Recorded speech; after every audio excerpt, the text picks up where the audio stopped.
আজকে হৃদয় দগ্ধ হচ্ছে।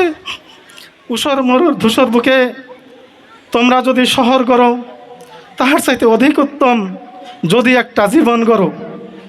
আপনারা একটা জীবন গড়েন নাই, এই পরম ত্যাগের বিনিময়ে আপনারা অনেক জীবন গঠন করে দিয়েছেন। তো স্যারদেরকে আমি শিক্ষক হিসাবে পেয়েছিলাম, সেই স্যারদেরকে আবার সহকর্মী হিসাবেও আমি পেয়ে গেছি। আমি এখানে আসার পরে আমি বুঝতে পেরেছি আসলে প্রাথমিক বিদ্যালয়ে শিশুদেরকে শিক্ষা দেওয়া কত বড় কঠিন, কত বড় চ্যালেঞ্জিং একটা কাজ। যারা এই কাজ বাস্তবায়ন করে তার হারে হারে উপলব্ধি করতে পারে। আমাদের পক্ষ থেকে যদি কোনো কষ্ট পেয়ে থাকেন, দয়া করে আল্লাহর হস্তে ক্ষমা করে দিবেন। সকাল 8:45 জামতলী বাজারে এসে একটা পান মুখে দিয়ে এই বিদ্যালয়ে আসতো। সেই লোকটি আর কোনো দিন এই বিদ্যালয়ে প্রাঙ্গণে আসবে না। কোনো শিক্ষককে বলবে না কি ব্যাপার আপনার আসতে দেরি হলো, কোনো সমস্যায় পড়েছিলেন কিনা। কোনো শিক্ষককে বলবে না রুটিনে তো আপনার ক্লাস ছিল, স্যার একটু ক্লাসে যান। কোনোদিন বলবে না শিক্ষার্থীদের এই তোমরা দুষ্টুমি করো না, লাঠি হাতে নিয়ে তাড়াতাড়ি রুমের মধ্যে ঢোকো। এটাই তার শেষ পাওনা আজকের দিনটা। আর কোনোদিন এই কথাগুলো সে বলবে না।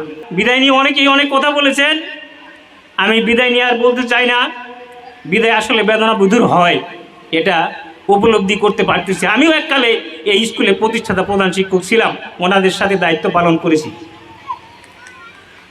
আমি আপনাদেরকে বলবো যারা আজকে আছেন আমাদের পরবর্তী প্রজন্ম, আপনাদের জানা দরকার।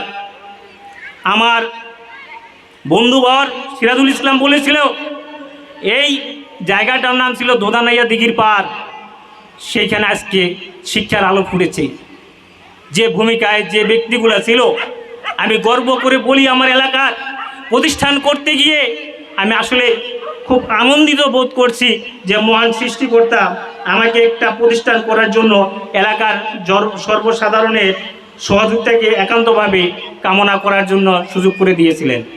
অনেক প্রতিষ্ঠানের মধ্যে অনেক প্রতিবন্ধকতা এসেছে, আমাদেরকে অনেক কষ্ট পেতে হয়েছে।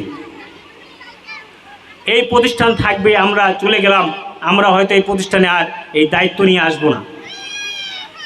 ক্ষুধার রাজ্যে পৃথিবী গদ্যময়, পূর্ণিমার চাঁদ যেন ঝলসানো রুটি।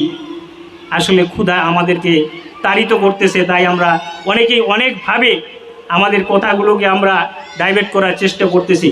আমি আমার বক্তব্য আর দীর্ঘায়িত করব না, আমি অল্প কথায় শেষ করে দিব।